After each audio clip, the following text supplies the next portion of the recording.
नमस्कार दोस्तों, आप सबका स्वागत है हमारे न्यूज़ चैनल न्यू रॉयल कहानियाँ में। और आज की अपनी कहानी का प्रसंग है अजर अमर माने जाने वाले भगवान परशुराम जी। परशुराम जी का जन्म कब हुआ, उनके माता पिता कौन हैं, परशुराम जी ने पृथ्वी को क्षत्रियहीन क्यों किया, वह अपनी माता का वध क्यों किया, इन तमाम सवालों के जवाब आपको इस कहानी में सुनने को मिलेंगे। तो कृपया कहानी को अंत तक ज़रूर देखें। पसंद आए तो लाइक शेयर और चैनल को सब्सक्राइब ज़रूर करें। जय श्री राम। भगवान परशुराम किसी समाज विशेष के आदर्श नहीं हैं, वे संपूर्ण हिंदू समाज के हैं और चिरंजीवी हैं। उन्हें राम के काल से भी देखा गया है और कृष्ण के काल में भी। उन्होंने ही भगवान श्री कृष्ण को सुदर्शन चक्र उपलब्ध कराया था।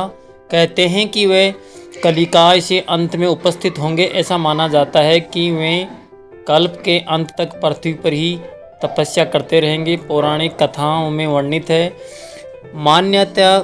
मान्यता है कि पराक्रम के प्रतीक भगवान परशुराम का जन्म 6 उच्च ग्रहों के योग से हुआ था, इसलिए वे तेजस्वी, ओजस्वी, वर्चस्वी और महापुरुष बने। भगवान परशुराम जी का जन्म अक्षय तृतीया पर हुआ था, इसलिए अक्षय तृतीया के दिन परशुराम जयंती मनाई जाती है। वैशाख मास के शुक्ल पक्ष की तृतीया तिथि को पुनर्वसु नक्षत्र में रात्रि के प्रथम पहर में उच्च के ग्रहों से युक्त मिथुन राशि पर राहु की स्थिति रहते माता रेणुका के गर्भ से भगवान परशुराम का जन्म हुआ था। अक्षय तृतीया को भगवान परशुराम का जन्म माना जाता है। इस तिथि को प्रदोष वापिनी रूप में ग्रहण करना चाहिए, क्योंकि भगवान परशुराम का प्राकट्य काल प्रदोष काल ही है। विष्णु के छठे आवेश अवतार भगवान परशुराम का जन्म भगवान श्री राम के पूर्व हुआ था। श्री राम 7वें अवतार थे। वर्तमान शोधकर्ताओं के द्वारा रामायण के आधार पर किए गए शोधानुसार श्री राम का जन्म 5114 ईस्वी पूर्व हुआ। दूसरी ओर माथुर चतुर्वेदी ब्राह्मणों के इतिहास लेखक श्री बाल मुकुंद चतुर्वेदी के अनुसार भगवान परशुराम का जन्म 5142 ईस्वी पूर्व वैशाख शुक्ला तृतीया के दिन रात्रि के प्रथम पहर में हुआ था।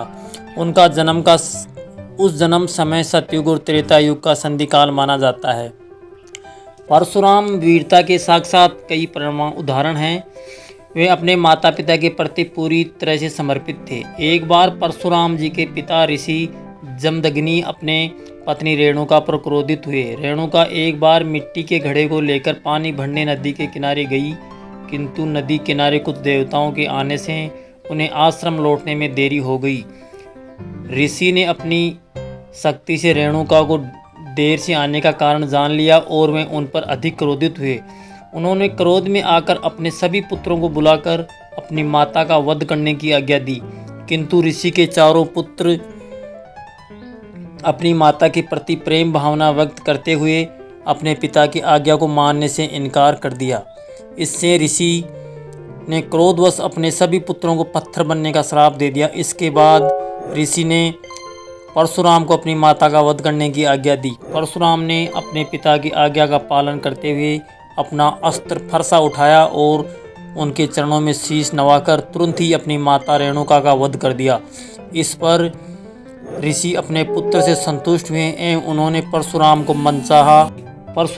से मनचाहा वरदान मांगने को कहा। परशुराम ने बड़ी ही चतुराई एवं विवेक से अपनी माता रेणुका तथा अपने भाइयों के प्रेमवश होकर सभी को पुनः जीवित करने का वरदान मांग लिया।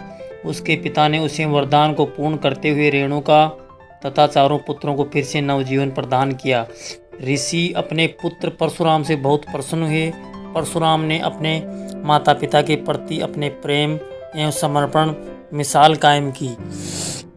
ये भी कहा जाता है कि परशुराम जी ने पृथ्वी को 21 बार क्षत्रियहीन किया। तो इस बारे में ये प्रसंग है। एक बार पृथ्वी पर क्षत्रियों के राजा कर्तावीर्य सजसुर्जुन ने परशुराम के पिता तथा उनकी कामधेनु गाय का वध कर दिया। इससे परशुराम को बहुत क्रोध आया एवं परशुराम ने क्रोध में सभी क्षत्रियों को मारने एवं पूरी पृथ्वी को क्षत्रिय राजाओं की तानाशाही से मुक्त करने की शपथ ले ली। जब पृथ्वी पर सभी क्षत्रियों ने ये कसम सुनी, तब से पृथ्वी छोड़कर भागने लगे। पृथ्वी की रक्षा के लिए कोई भी क्षत्रिय नहीं बचा, इसलिए कश्यप मुनि ने परशुराम को पृथ्वी छोड़ने का आदेश दे दिया।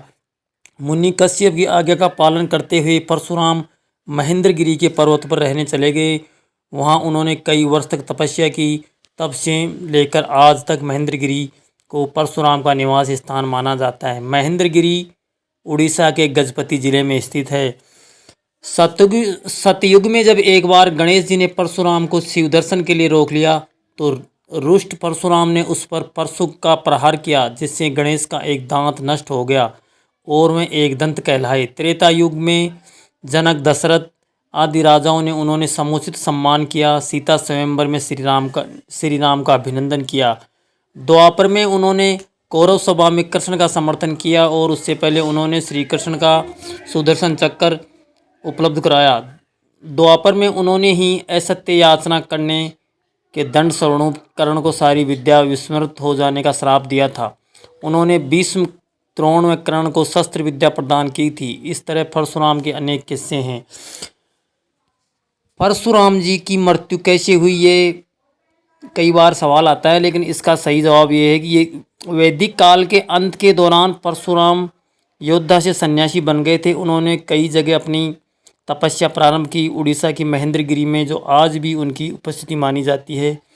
पुराणों में प्रसिद्ध संत व्यास, कृपा, अश्वत्थामा के साथ साथ परशुराम को भी कलयुग में ऋषि के रूप में पूजा जाता है। उन्हें 8वें मानवावतार के रूप में, सप्तऋषि के रूप में गिना जाता है। वे अजर और अमर हैं, इसलिए परशुराम जी अजर और अमर हैं। तो ये थी भगवान परशुराम जी के बारे में छोटी सी जानकारी। आशा करता हूँ आपको ये वीडियो पसंद आया होगा। अगर पसंद आया तो लाइक, शेयर और चैनल को सब्सक्राइब ज़रूर करें। धन्यवाद।